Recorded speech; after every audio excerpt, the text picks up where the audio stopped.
Good morning, my neighbors! It's time for an alternative paper review.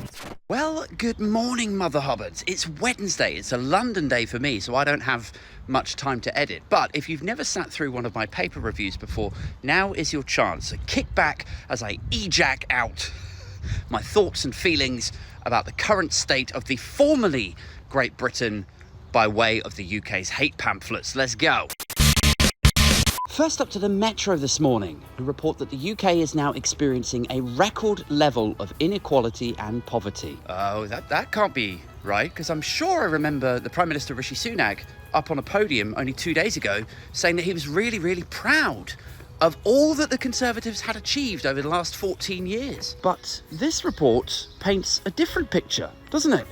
Of where we are nosediving into neo-Victorian levels of despair and deprivation. So now I'm confused, guys. Next up to the Mirror, who report on Ant McPartlin's baby Joy. So yeah, that's nice, isn't it? Congratulations to Ant and his wife on their new arrival. Mummy's a legend, it says. I'm a mess, which is...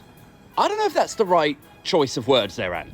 I mean, Ant McPartlin is a self-confessed alcoholic who got in a lot of trouble for drink driving. No judgment there. I mean... I have also some experience in that realm. However, I don't know if I would send my PR out to Fleet Street, to the front pages of the newspapers, and be like on what could be construed as a very, a celebratory occasion. I'd be like, oh, God, I'll tell you what, I'm a mess. I mean, do you mean you're literally, you're a mess? Or are you exaggerating for comedic effect? The latter, yeah. And this is... definitely just coffee.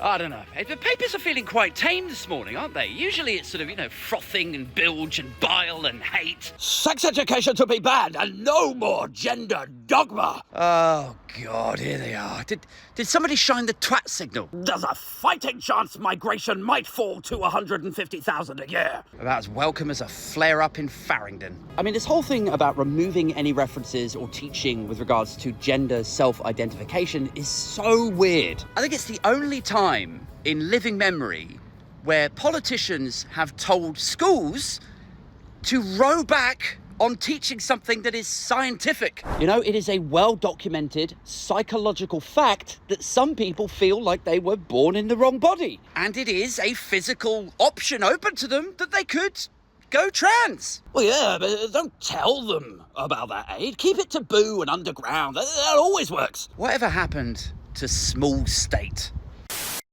It's amazing, isn't it? The government will spit feathers and soil themselves in public if you deign to suggest that the state might have a role in providing healthcare.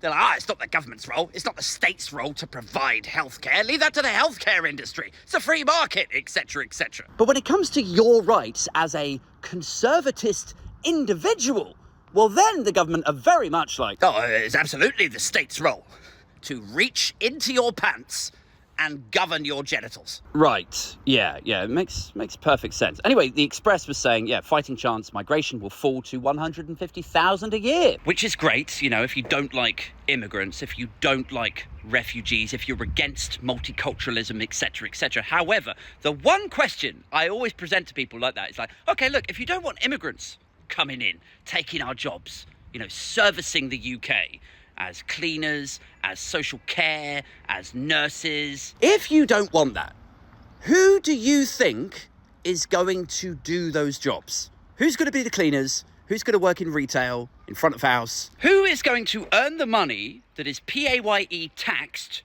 and national insurance that then pays for your care?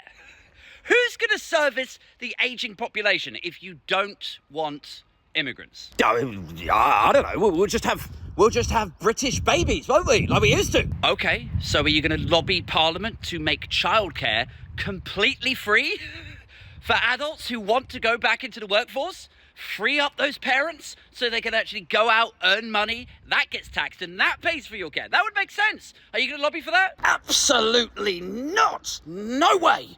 No, I'd rather die in a pit than have communist childcare facilities. Okay. You'd rather die in a pit. Well, that is fortunate, because that was actually going to be my option B for you. Guys, that's it for this one. I got to get going. I've got to go to London today. But there is a new podcast out for Patreons and YouTube community backers. That's going to come out later on this morning, maybe early this afternoon. If you haven't joined the Patreon yet, there's always a link in the YouTube description. Or you can join YouTube's version of it, which is the YouTube community, right? Or you can drop me a little thanks, which is like a super thanks. That's where you put a little tip in the tip cup. That's also very much appreciated. So, I got to go, man.